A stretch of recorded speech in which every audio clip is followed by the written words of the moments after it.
mananalo siya dahil may baby Nate na siya. Yes. Ang sarap naman pakinggan nung inawit mo. Salamat. Ang ganda ng mga letra, no? Oo nga. Perfect na perfect sa darating yung Concert.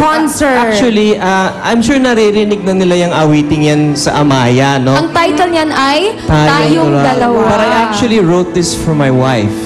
This was nung kinasal po kami, yan yung kanta ko po sa kanya. Kaya pala ramdam na ramdam. Yun nga. Tsaka nagpapasalamat ako sa mga taong nandito at salamat! At yung mga nanonood syempre sa 8 Bulaga, gusto ko lang po i-announce Feb 14, kung wala po kayong gagawin Valentine's Day, wala pa kayong plano, makipag-date po kayo sa amin ng asawa ko sa Smart Araneta Coliseum.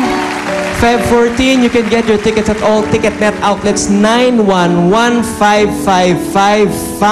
Ay, ang title, ay sorry, Paligo. Yes, ang title darling. ng concert nyo ay? Mr. and Mrs. A. Ang so cute!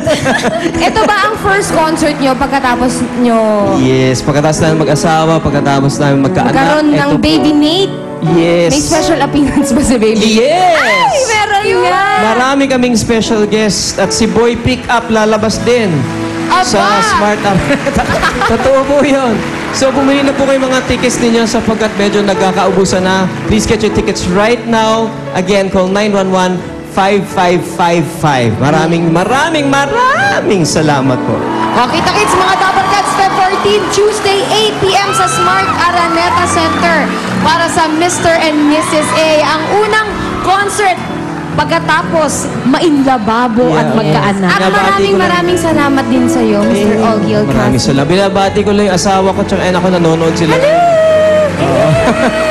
Hi, Han. Hi, Nate Boy. Salamat po. God bless. At maraming salamat din, Ogie. Salamat. Susunod na po, pagalingan sa pagkahenyo sa Pinoy Henyo High Alumni Edition sa pagbabalik yan ng Eat Bulaga!